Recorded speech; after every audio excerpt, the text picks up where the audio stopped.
Oh, what's up sa inyo mga kabayan? Magandang araw sa inyo. Siyempre, nagbabalik tayo at meron na naman tayong pag-uusapan. Abay, trending mga kabayan itong Pulse Asia Survey, no? Napakababa mga kabayan ang nakuha ni Bungit na trust rating. At kabaligtaran mga kabayan, no? Napakataas ng nakuha trust rating ni PRRD, no? Ay samantalang nandyan na sa daig. Wala dyan sa Pilipinas. My goodness, nakakahiya to mga kabayan, no? Nakakahiya sa mga ibang nakasubaybay sa nangyayari ngayon sa Pilipinas, mga kabayan. At ito pa, isa pang matindi, no, na pag-uusapan din natin. Itong anak ni Abante, mga kabayan, bibida na, mga kabayan, sa Congress. Nawala si Abante, yung anak niya ang papalit, mga kabayan. Aba, ay mukhang magkakaroon ngayon tayo ng Anti-Claire 2.0, mga kabayan. At si BP Sara, ay grabe mga kabayan, yung mga OFW sa Qatar, no?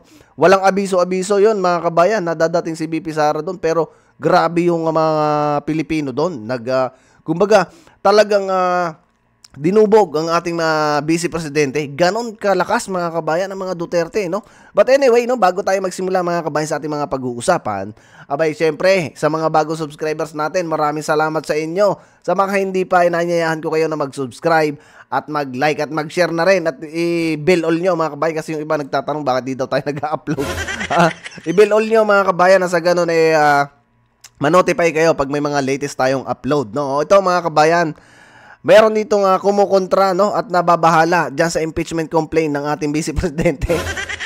Ito mga kabayan ay si Ferdinand Gaite, no, ng dating Bayan Muna representative. Oh, ay alam niyo naman mga kabayan, yung Bayan Muna, Akbayan, Gabriela, Kabataan Party List, yung mga kabayan ay alam niyo na, no. Diba't anti-Duterte talaga yan. Ito ang sabi mga kabayan, goodbye impeachment na kapag ganito ang nangyari. Paano pa mapapanagot si Sara Duterte sa paglustay niya sa confidential funds, no? Yan yung kanilang pamatay. Kasi yung confidential funds na yan mga kabayan, nagamit yan, no? Para siguro manmanan o ituro kung sino yung mga pinuno ng mga rebelde. Siguro ganon, kaya itong mga kabayan mainit dyan sa confidential funds na yan. Ito pa ang sabi, tactically, this is a power play, not just for control but also for protection. If Senator Marcos or Duterte ally becomes Senate President, we can say goodbye to the possibility of Vice President Duterte facing impeachment of any form of accountability for her action. Yan ang sabi mga kabayan ni Ferdinand Gaite. Itong mga to kasi mga kabayan talagang takot, no, sa mga Duterte kasi grabe ang naranasan nila kay PRRD. Nabuwag mga kabayan or humina ang puwersa ng mga makakaliwang grupo, no, nung panahon ni PRRD. Ngayon, nasabi kasi ni PRRD mga kabayan na si BP Sara ay mas malala pa sa kanya, no? Kaya itong mga to ay takot, kaya gustong-gusto nila na ma-impeach ang ating Vice Presidente. Kasi ngayon mga kabayan, napapansin ninyo, lumalakas na naman yung mga kaliwa na yan. Nakikita natin, may mga bagong upload, no, sa mga Facebook, mga kabataan na nare-recruit mga kabayan. Kaya, nako, kita nyo si, ano ba pangalan nito? Yung matanda mga kabayan na may kasong convicted, si Castro, at saka si Manuel. Kita nyo mga kabayan, nagpo-protesta patungkol dyan sa nangyaring eleksyon. O ito mga kabayan, dumako muna tayo dito sa pagpapaliwanag ni Senator Marcoleta patungkol sa trust rating, no, ni PRRD, ni Bungit at saka ni BP Sara. Naloko na. Pakinggan muna natin. Mahigit daw po sa kalahati ng mga Pilipino hindi sang-ayon sa pag-aresto at pagpapadala kay dating Pangulong Rodrigo Duterte sa International Criminal Court o sa ICC.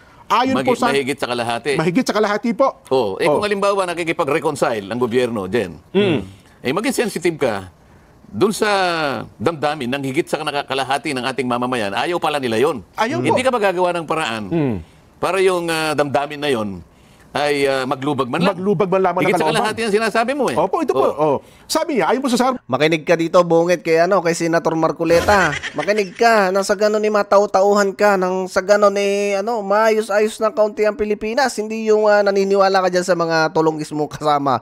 Katulad na lang ni Remulla, mga kabayan, close pala yan sa ICC. Tapos, bilang Pulse Asia, bago lang ito. Mula May 6 hanggang May 8, 58% ng mga respondent hindi sang-ayon. Saan nangyari? Nangyari po kay dating Pangulong Rodrigo Duterte. Ngayon, anong gagawin mo riyan pag ganyan? Nakikipag-reconcile ka Kasi dapat alam mo na, kumbaga sentimento na ng taong bayan ito, Sen, di ba? Ano sasabihin mo sa kanila? Abala kayo sa buhay nyo. Kahit na maging 60% pa kayo. Ganun ba sasabihin mo? Hindi ho. O, ba't Mali yun. survey ka pa? Oho. 26% ang sumang-ayon, 16% naman ang wala pong posisyon. Pinakamarami sa hindi sumang-ayon. Nasa Mindanao, baymantakin nyo, 96%, Grabe, almost 100%. Kasunod po, Visayas na nasa 60%, Balance Luzon, 42%, Metro Manila, 38%. O, reflection ng nangyari sa election dyan. Tama kayo, Sen. Ayan, kaya Senator Bong Revilla, ayan, reflection yan, no, ng pagsama mo diyan sa alyansa. Ay kita mo, Mindanao, mga kabayan, 96%, grabe kasulit ang Mindanao, no? Sa hindi sang-ayon, mga kabayan, sa pagpapadala nila or pagdukot nila at pagpapadala dyan sa dahig. At Visayas, mga kabayan, 60%. Grabe ang suporta ng Visayas sa Mindanao. Sa Luzon, mga kabayan, balance.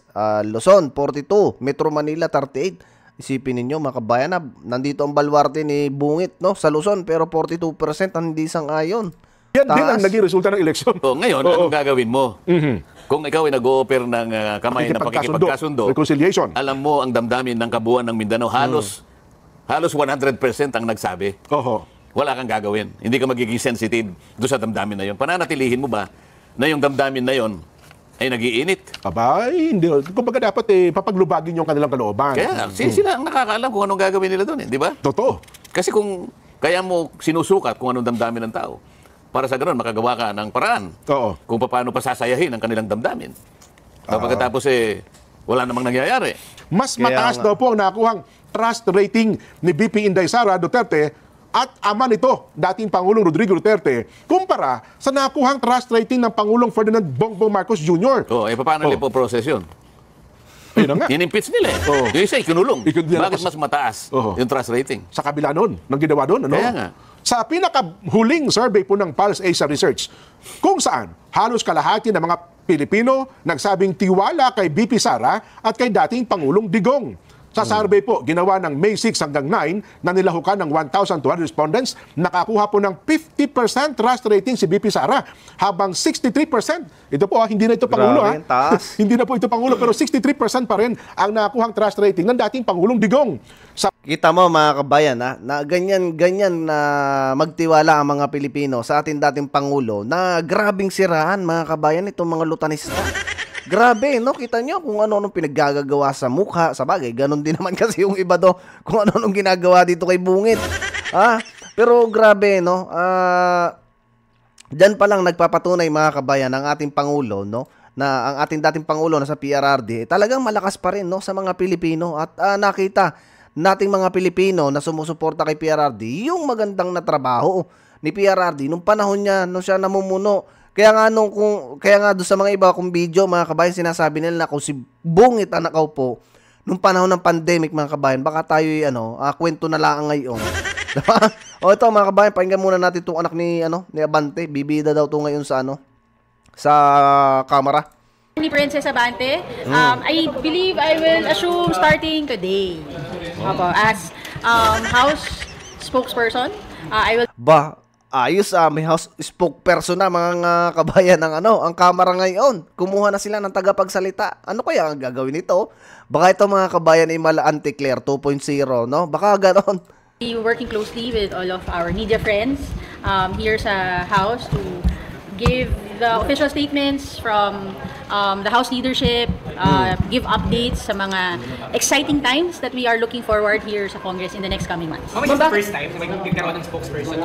As far as I know, yes, na merong hiwalay na spokesperson for the House aside from the members of the House of Representatives. Baka nag-raise ng need for this? Madami na kasi din tinatalakay ngayon ng mga issues, ang Kongreso, the various committees.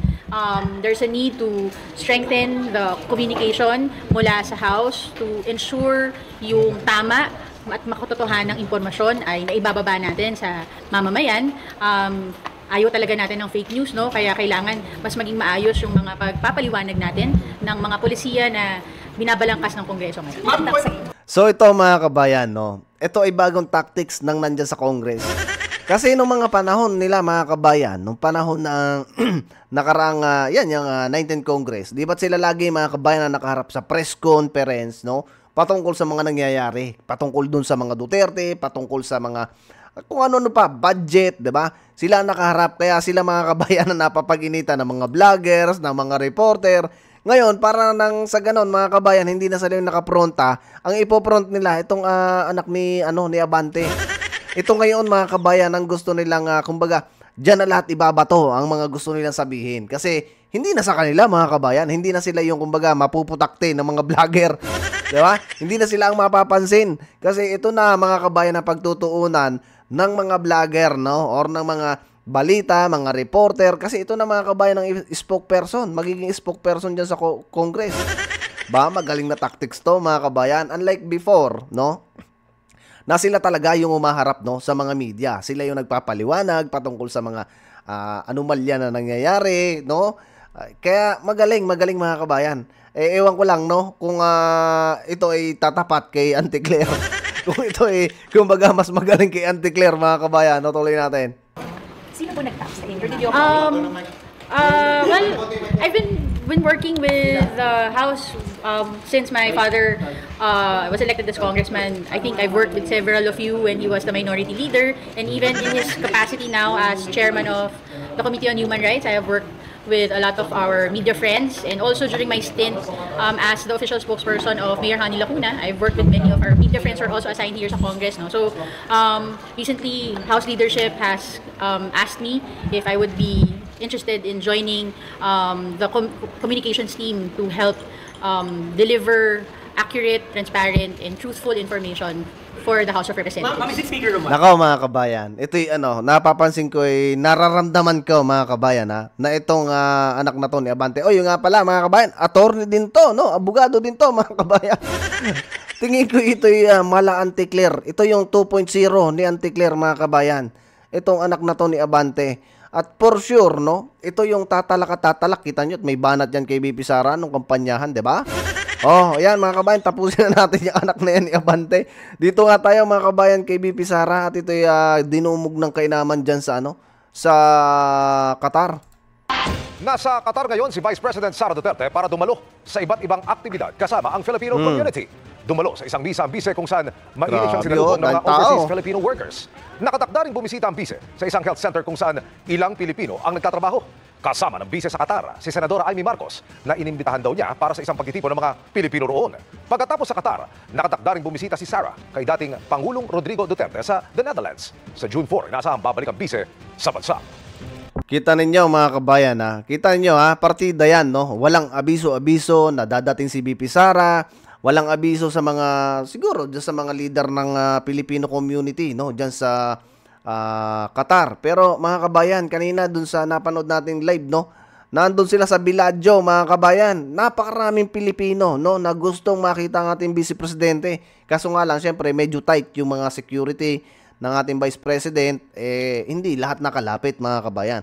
Pero kita ninyo, yung pagsuporta ng mga Pilipino sa mga politiko na katulad nito ni PRRD, ni BP Sara, kung paano nila suportahan at nakikita nila kung paano magtrabaho. Dapat ganyan talaga mga kabayan ng mga politiko na umuupo sa ating bansa. Kaya nako mga kabayan, dapat talaga maging wise kayo, maging wise tayo pagdating dito sa mga politiko kasi tayo ang nagsasaper katulad na lang mga kabayan ni Bungit.